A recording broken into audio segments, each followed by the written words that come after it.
देखिए, मैं मोदी नगर से आई हूँ। पहले तो अपना परिचय दे देती हूँ।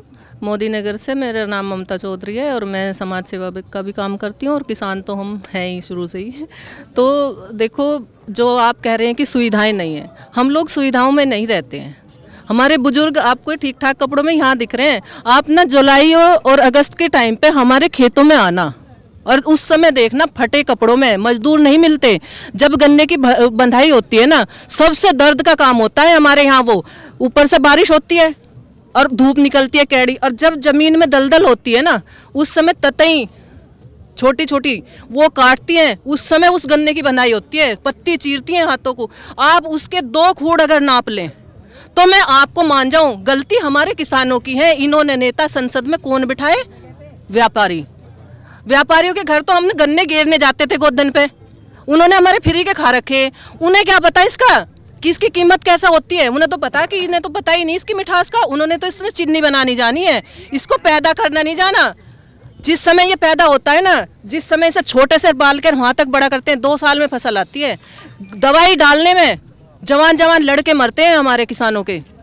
जिस टाइम चमासे में जो उससे बोलते हैं जुलाई अगस्त का टाइम, घर से बाहर नहीं निकलते हैं नेता, एसी में रहते हैं। इन्हें क्या पता, ये ग्रीन कारपेट लोकसभा में बिछाया गया था कि वहाँ लोकसभा से ग्रीनरी से लोग आएंगे।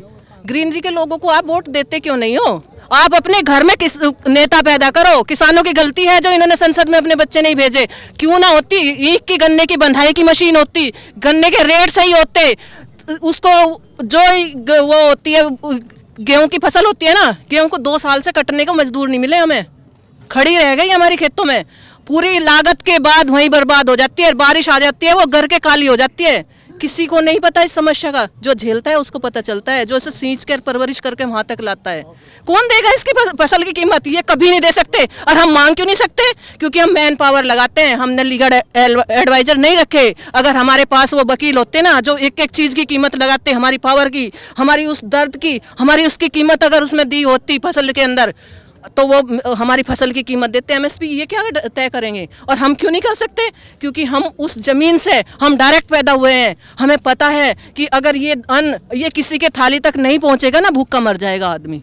इसलिए 5 स्टार में 1000 की रोटी खाते हो, पर दाना हमारे खेत में उग के जाता है। जिस दिन बंद कर देंगे ना, होटल भी बंद हो जाएंगे, तुम्हारी सारी सुविधाएं भी बंद हो जाएंगी। एसी में लेट के नहीं पेट भरता, समझ रहे हैं आप? ये दिक्कत है हमारी। जब हम क्यों बना बिल इतनी आसानी से? क्योंकि जब टेबल पे हम पटवारी के सिजरे में देखते हैं ना, भूमि बड़ी आसानी से नपती है। 2 गज जमीन में निकल के तो देखो, जिस टाइम ज्वार के और गेहूं के खुब्बे फाड़ते हैं पैरों को, जिस टाइम ये फसल काटती है। अब क्या, अगर आप लोग वोट दोगे ना, उससे पहले कह दियो हमारा एक टेस्ट होगा, आपको इस ईंट के खेत में से बाहर निकलना पड़ेगा जुलाई अगस्त के टाइम पे। इससे पहले कोई नहीं। तो ये मान के चलें कि आगे जो अगली जो 2024 की जो लोकसभा है, उसमें कई किसान नेता आने वाले हैं संसद तक। नहीं, हम तो किसानों के भेजेंगे आगे को, हमने तो बिल्कुल तय कर दिया अब की बार।